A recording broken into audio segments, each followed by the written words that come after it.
Parece que virou moda no Supremo Tribunal Federal descobrir, de repente, uma vontade incontrolável de buscar a paz interior. Primeiro foi o ministro Barroso, com o retiro espiritual dele, e agora a gente fica sabendo que a ministra Carmen Lúcia também estaria pensando em se aposentar para, quem sabe, aprimorar as técnicas de reiki dela. É impressionante como a ameaça da Lei Magnitsky parece ter um poder de iluminação espiritual maior do que qualquer guru indiano.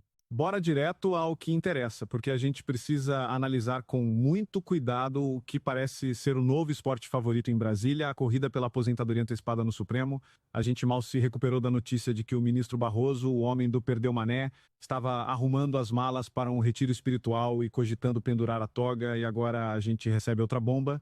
A notícia que veio à tona pelo jornalista Cláudio Dantas é que a ministra Carmen Lúcia teria confidenciado a amigos que também pensa em deixar a corte mais cedo, talvez ainda durante o governo Lula. O que está acontecendo no Supremo Tribunal Federal? Será que de repente bateu um cansaço coletivo? Será que eles todos decidiram, em um grande despertar de consciência, que a vida pública não vale mais a pena e que o que importa mesmo é a paz de espírito? A narrativa que eles tentam vender e que a grande mídia cúmplice repercute é essa. Eles falam em desgaste emocional, em busca por práticas espirituais alternativas, em um desejo de curtir a vida. A Carmen Lúcia, segundo a reportagem, pratica reiki, aquela técnica de imposição de mãos para canalizar energia. É tudo muito bonito, muito elevado. Mas quando a gente tira essa cortina de fumaça de incenso e de boas energias, a história que parece se desenhar é bem menos nobre. É uma história de medo, de cálculo político e de um desespero profundo com o futuro. O que parece estar acontecendo não é uma busca pela paz interior. É uma tentativa de fuga. É o efeito dominó de um sistema que sabe que o chão está tremendo e que a estrutura inteira pode desmoronar. Vamos analisar os fatos. Porque a Carmen Lúcia, que se aposentaria compulsoriamente apenas em 2029, estaria pensando em sair agora? A desculpa oficial é o desgaste. Mas vamos ser honestos. Essas pessoas são diferentes de nós. Para chegar a uma posição de poder como essa, é preciso ter um nível de ambição e de resiliência que a maioria de nós não tem. Eles não desistem do poder por causa de estresse, eles vivem para o poder. Então, a razão tem que ser muito mais forte. E qual seria essa razão? A primeira e mais óbvia é o medo. O mesmo medo que parece ter motivado a fuga do Barroso. O medo da Lei Magnitsky. Assim como o colega, a ministra também teve o seu visto americano revogado. Ela sabe que está na mira. E ela pode estar pensando de forma muito equivocada que se ela sair do cargo, se ela deixar de ser uma figura pública, a pressão americana vai diminuir.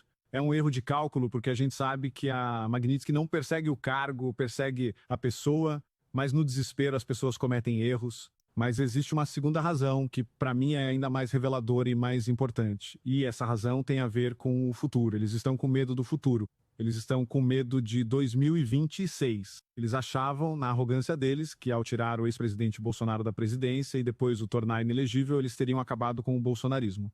Eles realmente acreditavam que a direita no Brasil era só um fenômeno passageiro, uma febre que logo iria passar, e eles quebraram a cara. O que eles estão vendo agora é o oposto do que eles planejaram. O bolsonarismo não apenas não morreu, como parece estar mais forte do que nunca. A popularidade do Lula está derretendo. A oposição está se articulando no Congresso. E a perspectiva de que a direita vença as próximas eleições, tanto para a presidência quanto para o Senado, é cada vez mais real. E o que isso significa para eles? Significa o fim do mundo. Vamos fazer as contas. A Carmen Lúcia se aposenta em 2029. Se ela ficasse no cargo, quem indicaria o substituto dela seria o presidente eleito em 2026. E se esse presidente for de direita, ele indicaria um ministro conservador. E não é só ela. O Fux se aposenta em 2028 e o Gilmar Mendes em 2030. Ou seja, o próximo presidente tem o poder de indicar, no mínimo, 3 novos ministros para o Supremo. Se a gente somar esses 3 a nomes, como o do André Mendonça e o do Cássio Nunes, o que a gente tem? Uma nova maioria. Uma maioria conservadora e legalista no Supremo Tribunal Federal. É disso que eles têm pânico. Eles sabem que, com uma nova maioria, todas as decisões absurdas que eles tomaram nos últimos anos podem ser revistas. A gente pode ter uma revisão criminal que anule a condenação do Bolsonaro. A gente pode ter a anulação de todos os inquéritos ilegais. A gente pode ter, inclusive, a abertura de processos de impeachment contra eles mesmos, né? Porque aí teríamos um Senado com coragem para fazer isso. O que a Carmen Lúcia, ao que tudo indica, está tentando fazer é uma manobra para adiar esse futuro. É um último ato de militância política. Se ela se aposentar agora, enquanto Lula ainda é presidente, é ele quem indica o substituto. E ele, claro, vai indicar mais um aliado, mais alguém comprometido com o projeto de poder deles. Com isso, Ela tenta garantir que a maioria de esquerda no Supremo dure por mais alguns anos, mesmo que a direita vença as eleições. É uma tentativa de sabotar o futuro, de minar o poder do próximo presidente eleito democraticamente. Isso, para mim, é a confissão final de que eles sabem que perderam. Eles sabem que o povo brasileiro acordou. Eles sabem que o projeto de poder deles está com os dias contados. E agora, a única coisa que lhes resta é tentar se entrincheirar no último bastião de poder que eles ainda controlam, o judiciário. Mas essa história tem ainda uma outra camada, que é a da chantagem. Existe a possibilidade, e a gente não pode descartar, de que essas aposentadorias não sejam tão voluntárias assim. A gente sabe que existe uma briga interna no governo para indicar nomes para o Supremo.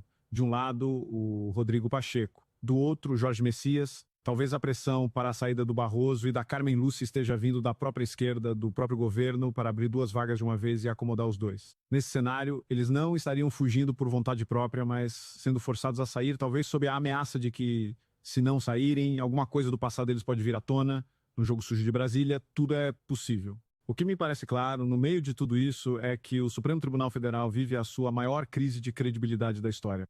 A gente vê ministros fugindo, outros sendo chantageados, e todos eles, sem exceção, com medo. Medo do povo que se afastou deles, medo do futuro que eles não controlam mais, e medo da justiça, a verdadeira justiça que pode estar vindo de fora.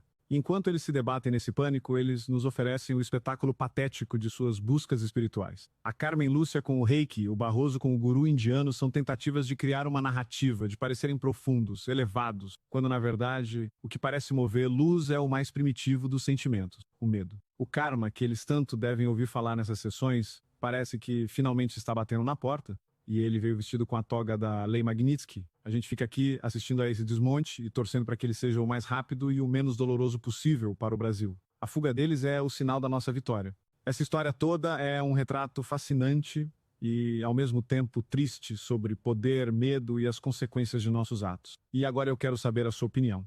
Você também acredita que a aposentadoria da Carmen Lúcia é uma confissão de que eles sabem que a direita vai vencer? Você acha que o medo da Lei Magnitsky é o que está por trás dessa fuga em massa? Deixa seu comentário aqui embaixo. Vamos conversar sobre isso. Se essa análise te ajudou a enxergar por trás da cortina de fumaça, deixa o seu like e compartilha esse vídeo. O Brasil inteiro precisa saber que o sistema está em pânico. E se você ainda não faz parte do Orgulho Soberano, a hora é agora. Se inscreve no canal e ativa o sininho, porque a gente não vai parar de acompanhar cada passo desse desmonte. Um grande abraço.